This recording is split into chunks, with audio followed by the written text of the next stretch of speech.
Es un placer daros la bienvenida a un nuevo episodio de La Herencia de Alejandría, el lugar donde os hacemos las mejores recomendaciones literarias hablando de vuestros libros y autores favoritos. Quiero comenzar agradeciendo la extraordinaria acogida que habéis dado a La Herencia de Alejandría, aquí mismo en nuestro canal de YouTube, en formato podcast también, y en nuestra web luiscarballeslocutor.com. Gracias a vuestro apoyo, ha sido posible hacer todos estos programas. Dicho esto, os cuento que la novela que os voy a recomendar en esta ocasión es El amor en los tiempos del cólera, de la autoría del Premio Nobel de Literatura colombiano Gabriel García Márquez, publicada en el año 1985. La obra literaria de García Márquez es un legado de valor incalculable para el mundo entero.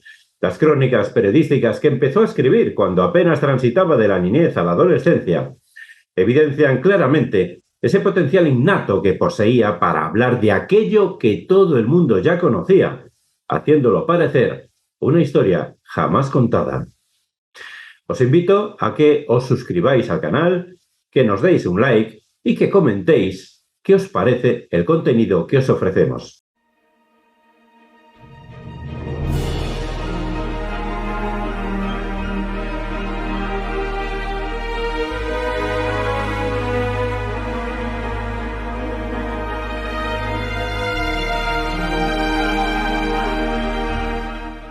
Las dificultades y los constantes cambios que enfrentó Gabito, como lo llamaban cariñosamente desde niño, a lo largo de su vida, le sirvieron para madurar como persona y como escritor. Esta evolución se refleja claramente en su producción literaria, que en determinado momento alcanza niveles magistrales tanto en la forma como en el fondo, y es considerada como una de las más importantes de la literatura en castellano de todos los tiempos. Fue tarea difícil tener que escoger uno de sus libros para recomendarlo en este espacio. Digamos que por derecho de antigüedad, jerarquía y méritos propios, su obra maestra, 100 años de soledad, debería de haber sido la elegida, ya que La incomparable historia de Aureliano Buendía y su estirpe es uno de los libros más leídos de la historia, únicamente por debajo del ingenioso hidalgo Don Quijote de la Mancha, de Miguel de Cervantes, la Biblia o el Corán, libro sagrado del Islam. Sin embargo, decidimos posponer un poco nuestro viaje a Macondo, que por supuesto realizaremos a su debido tiempo, para darle paso a la novela que el propio Gabriel García Márquez consideró la mejor, El amor en los tiempos del cólera, del año 1985. Si pertenecéis a esa generación que gozó durante el siglo pasado de los maravillosos años del boom latinoamericano, vais a disfrutar enormemente de todos los recuerdos que vamos a revivir en este espacio. Si sois amantes de la lectura más jóvenes, descubriréis un mundo que jamás imaginasteis. ¿Conocéis a Gabriel García Márquez? Él registraba de mil maneras lo inútil de negar el propósito del alma y de todos los asuntos. Esta es una frase que dijo el expresidente norteamericano Bill Clinton sobre Gabriel García Márquez en el documental Gabo, la magia de lo real, de Justin Webster, del año 2015. Gabriel García Márquez contó su historia personal en muchas ocasiones, incluso escribió su autobiografía titulada Vivir para contarla, de la cual alcanzó a publicar el primero de 3 tomos, y a raíz de su muerte se dio a conocer el manuscrito inconcluso del segundo. Sería imposible pormenorizar cada detalle de su vida en este espacio, pero en esta primera parte hablaremos de su infancia y su juventud, recordando los lugares, las personas y los momentos que definieron su destino, su vocación y su personalidad. Os sorprenderéis gratamente al daros cuenta de que muchos de los personajes con los que tanto habéis disfrutado tienen su fuente de inspiración en personas que realmente existieron, al igual que muchos de los lugares y anécdotas de sus historias. De la segunda parte de su vida hablaremos cuando llegue el momento de recomendar su obra cumbre, 100 años de soledad. Tendremos entonces la oportunidad de navegar por otros mares de su existencia. Conoceréis al muchacho que nunca estuvo conforme con su trabajo como periodista y seremos testigos de su despegue como escritor a partir de su primera novela, La hojarasca, que fue su bautizo formal en el único oficio que siempre anheló y con el que alcanzó la cumbre del éxito y la inmortalidad. Otra asignatura que queda pendiente será la de ahondar en el importantísimo papel que jugó como uno de los máximos exponentes del realismo mágico literario. Su infancia. Aracataca es el pequeño pueblo colombiano donde nació Gabriel José García Márquez, en casa de sus abuelos, un 6 de marzo de 1927. En esa época, la United Fruit Company, que era una multinacional dedicada al cultivo de frutas tropicales, tenía presencia en todo el norte de Colombia, y por ese motivo, toda la región estaba repleta de estadounidenses, jamaicanos y caribeños de todas las islas en general, que llegaban a buscar trabajo a Aracataca. En ese ambiente de excesos, riñas, alcohol y mujeres, García Márquez vivió sus primeros 9 años de vida. Sus padres, Gabriel Eligio y Luisa Santiago, se trasladaron a vivir a Barranquilla debido a la hostilidad de la familia de ella, que veía con malos ojos su matrimonio con un hombre que era telegrafista, mujeriego y que provenía de la zona negra del país. Se llevaron con ellos a su segundo hijo, pero dejaron en Aracataca a Gabito, que tenía solamente 2 años de edad, al cuidado de sus abuelos maternos. Su abuelo era el coronel Nicolás Márquez Mejía, quien luchó y tuvo una participación importante en la Guerra de los 1000 días, que fue un conflicto civil entre liberales y conservadores que ocurrió en Colombia entre 1899 y 1902. El coronel hablaba todo el tiempo de la muerte, le contaba a su nieto cosas de la guerra, de la política, y se dirigía a él como si fuera un adulto. Su abuela, Tranquilina Iguarán García, tenía una forma de ser muy diferente a la de su marido. Era una mujer que veía fantasmas por todas partes y era sumamente supersticiosa. Su infancia fue mágica, pero también difícil y sombría. Y al cabo de mucho tiempo encontró la forma de transformarla en ficción a través de las grandes historias que ya conocemos.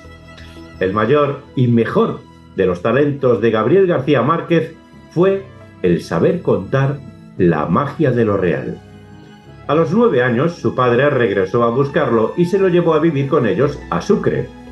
Gabriel Eligio practicaba la homeopatía y tenía un negocio que le permitía mantener más o menos a su familia.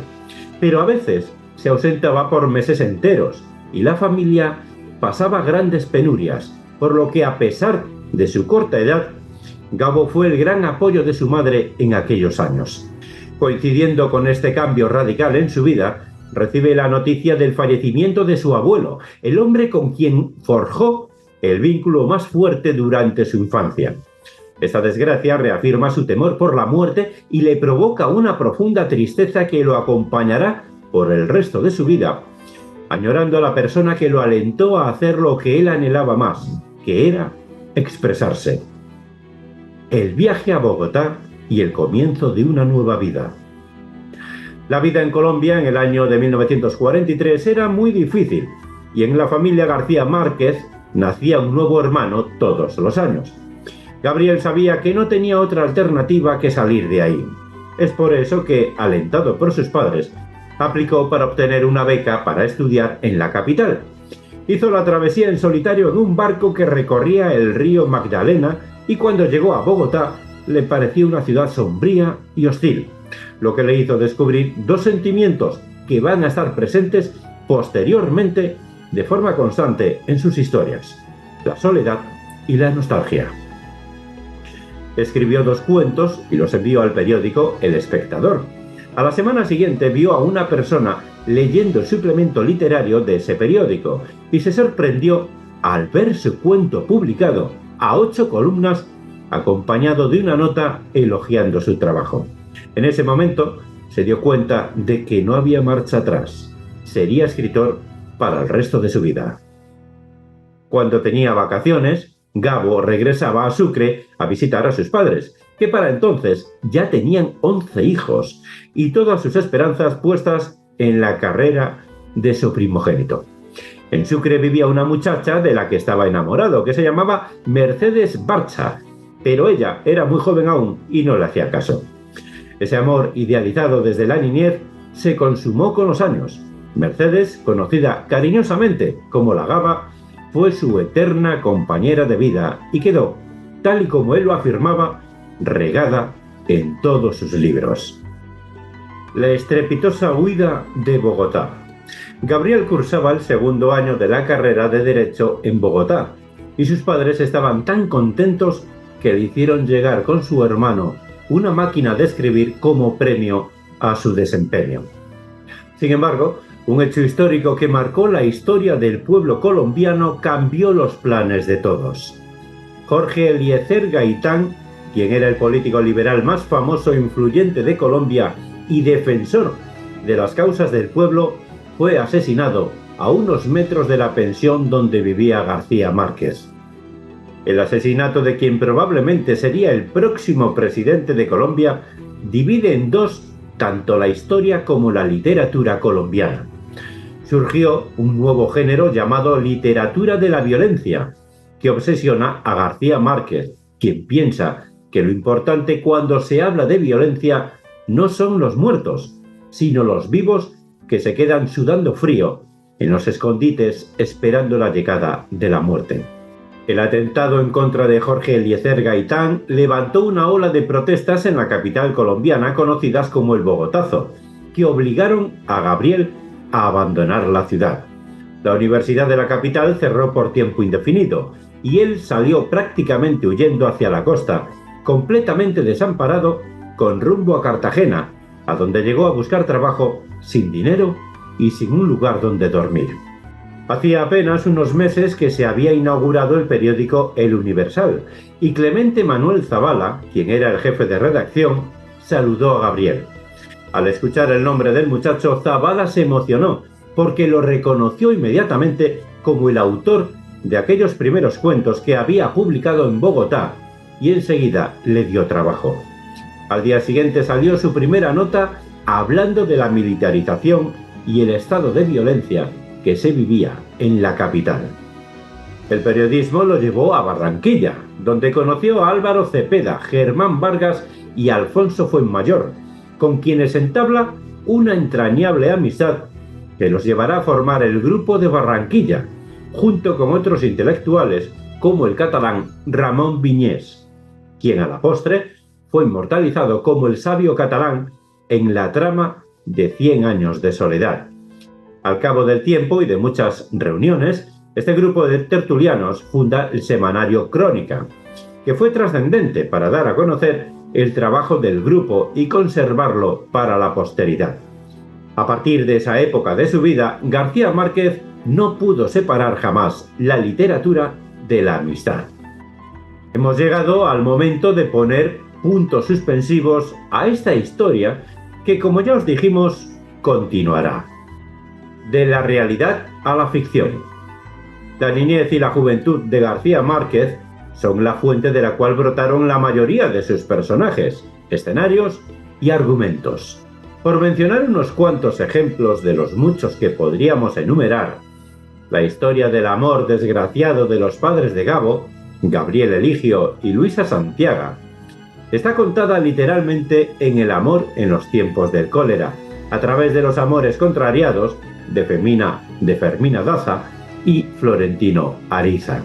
Por su parte, el abuelo Nicolás Márquez Mejía, quien esperó hasta el final de su vida esa pensión militar de veterano de la guerra civil que por derecho le correspondía y que nunca llegó, es el protagonista de El coronel no tiene quien le escriba. La masacre que el ejército llevó a cabo para reprimir la huelga de trabajadores de la United Fruit Company en el año 1928 aparece en las páginas de 100 años de soledad, aunque en proporciones un tanto exageradas, tal y como lo reconoció el propio escritor, para estar a tono con el argumento donde absolutamente todo es exagerado. En esta misma novela, el coronel Aureliano Buendía está inspirado en su abuelo y Úrsula Iguarán en la persona de su abuela Mina. El argumento. El amor en los tiempos del cólera es la única novela de García Márquez cuyo argumento se basa solamente en el amor.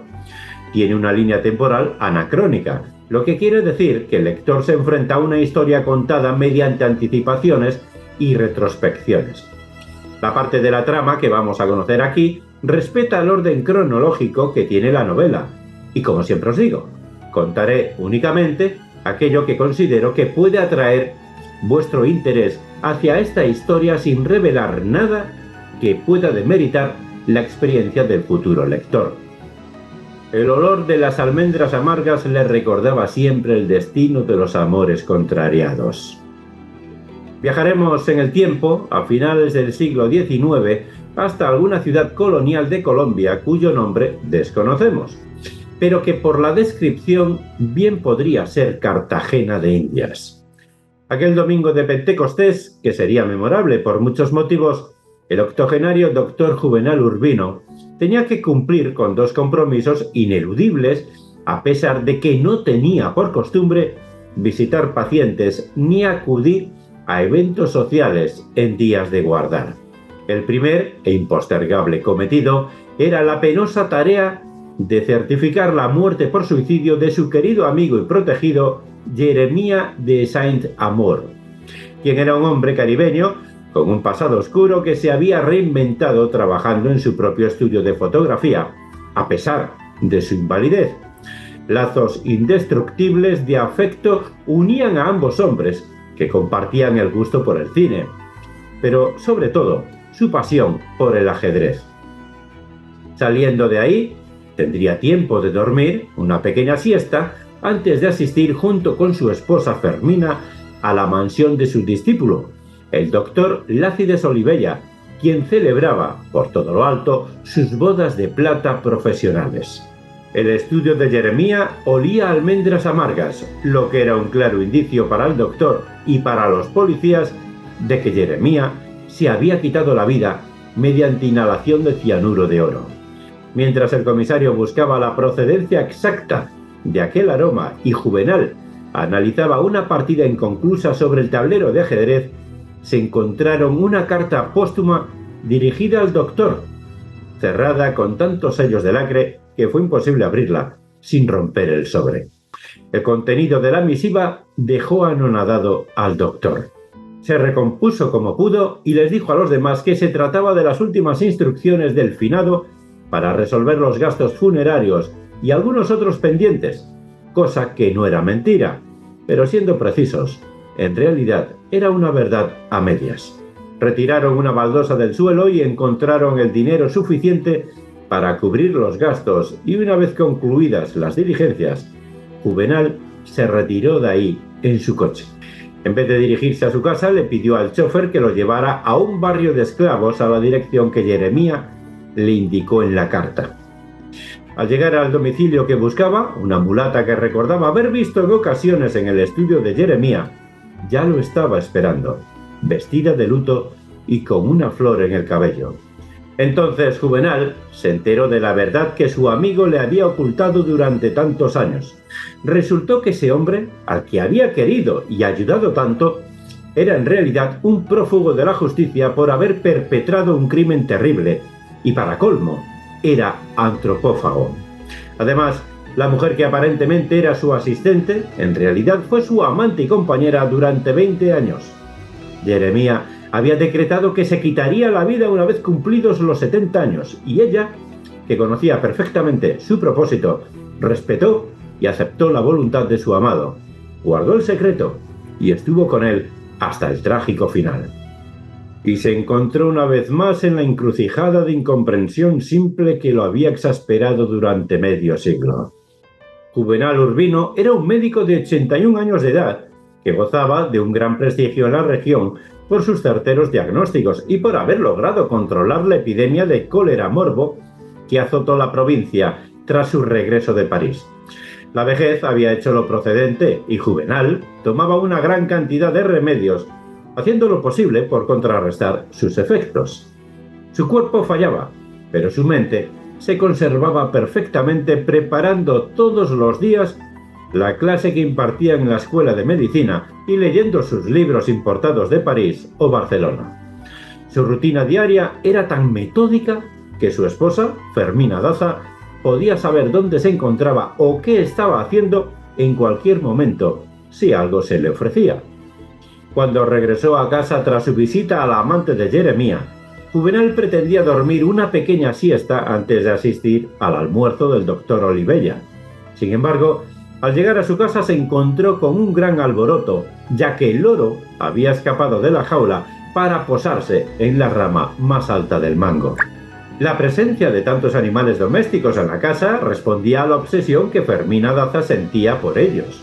Sin embargo, la instrucción de aquel loro políglota y multicultural era obra del doctor, quien había invertido muchísimo tiempo a lo largo de 20 años educándolo. Todos recordaban aquel ridículo memorable que el loro les hizo pasar cuando el mismísimo presidente se personó en la casa para atestiguar las capacidades inauditas del animal, que por supuesto no abrió el pico mientras duró la visita.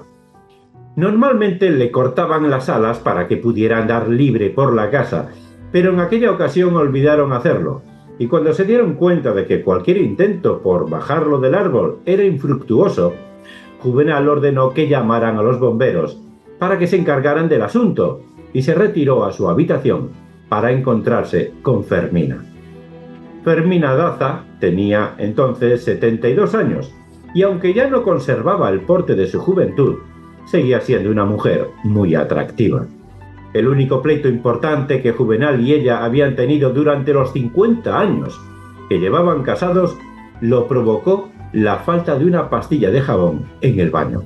Ahora que había llegado el momento de recorrer juntos el último tramo del camino de la vida, Juvenal necesitaba su ayuda para llevar a cabo sus tareas esenciales, y ella lo bañaba y lo vestía con tanto amor como si fuera un niño.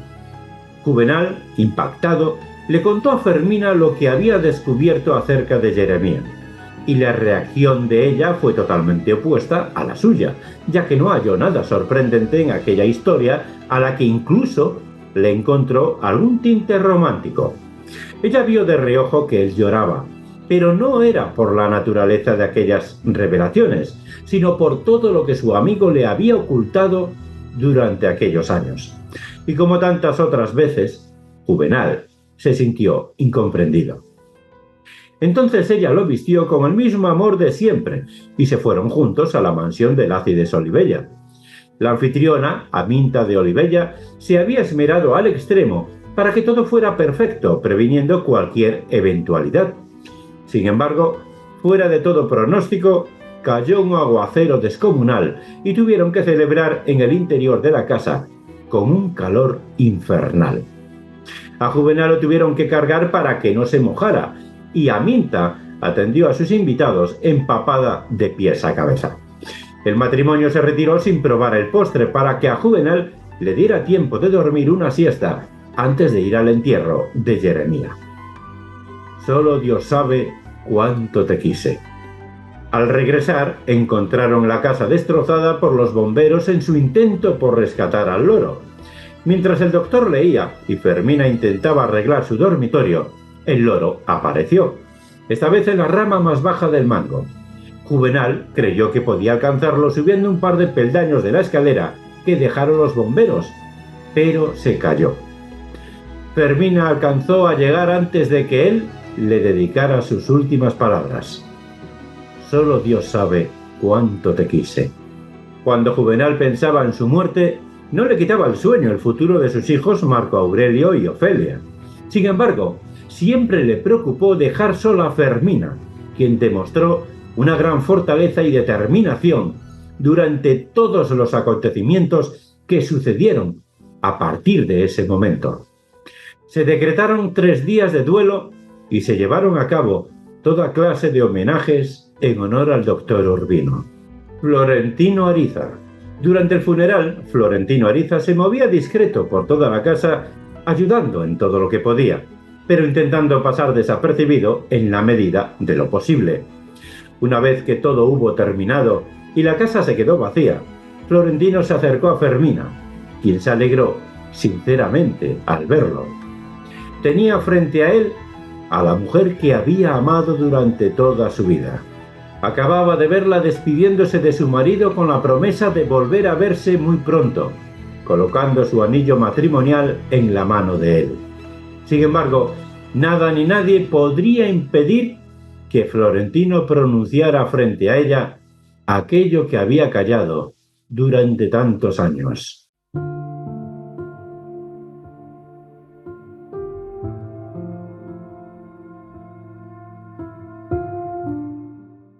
He esperado esta ocasión durante más de medio siglo para repetirle una vez más el juramento de mi fidelidad eterna y mi amor para siempre.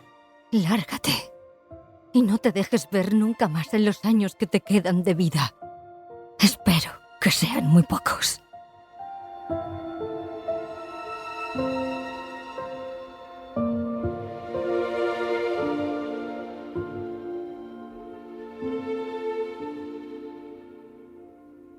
Hasta aquí hemos llegado. Así terminó el matrimonio de Fermina y Juvenal. Pero es en este punto donde comienza la verdadera historia de amor que sostiene la trama, que es la de Fermina con Florentino. Espero que esta introducción haya despertado vuestro interés por conocer una de las más bellas novelas que se han escrito en lengua castellana.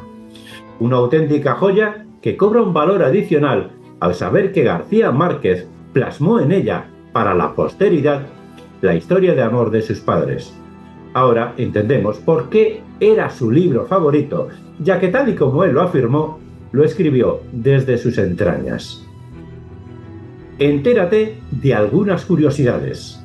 El amor en los tiempos del cólera fue llevada a la pantalla grande en el año 2007, dirigida por el inglés Mike Newell. Los papeles protagónicos están a cargo de Javier Bardem como Florentino Ariza y la actriz italiana Giovanna Mezzogiorno como Fermina Daza. Y la película se rodó en Cartagena de Indias y otras ciudades colombianas en 83 localizaciones diferentes. García Márquez no estaba convencido de vender los derechos de la historia al productor Scott Steindorf, a quien le costó años convencer a Gabo para que le vendiera los derechos del libro. El autor dudaba acerca de la conveniencia de una versión en inglés, pero le prometieron que no se haría una versión comercial de la misma, y al final accedió. El propio Gabo le pidió a Shakira, quien era su amiga personal, que compusiera la banda sonora de la película, que, todo hay que decirlo, no tuvo muy buena acogida en Estados Unidos, a pesar de que el guión y la realización concuerdan bastante con la novela. Como era de esperar, en Colombia sí fue un éxito de taquilla, ya que los compatriotas de García Márquez adoran todo lo que él creó, y para ello su premio Nobel de Literatura es objeto de máximo orgullo y fascinación. Ahora estoy escribiendo una novela, probablemente la más difícil que he escrito. Muy larga, muy complicada y llena de lugares comunes. Es prácticamente una telenovela. Es no tenerle miedo al amor como es en la vida. Uno está acostumbrado al amor como es en los libros, pero no como es en la vida, con todo el sentimentalismo, con toda la cursilería, con todo el sufrimiento, con todas las alegrías. García Márquez. El gallo no es más que el gallo.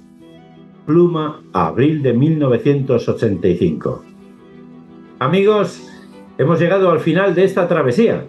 Espero que la hayáis disfrutado tanto como nosotros y que os animéis a leer esta fantástica novela. Os espero en 2 semanas en el siguiente programa de esta primera temporada de La herencia de Alejandría, el lugar donde os acercamos a vuestros libros y autores favoritos de una forma amena e interesante y os contamos todos los secretos que hay detrás de cada portada. No olvidéis visitar nuestro sitio web, luiscarballeslocutor.com, donde encontraréis este y otros artículos, además de todo el contenido audible de nuestro podcast El legado de Borges 2.0, una hermosa galería de imágenes y mucho más contenido literario y cultural que os va a encantar. Producciones Carballés os ofrece una amplia variedad de servicios de locución, producción de material audible, recomendaciones literarias, promoción de vuestros propios libros. Si estáis interesados, podéis escribirnos a info@luiscarballeslocutor.com o a produccionescarballés@gmail.com para hacernos llegar cualquier comentario o solicitar la cotización de cualquiera de nuestros servicios. Muchas gracias y hasta la próxima.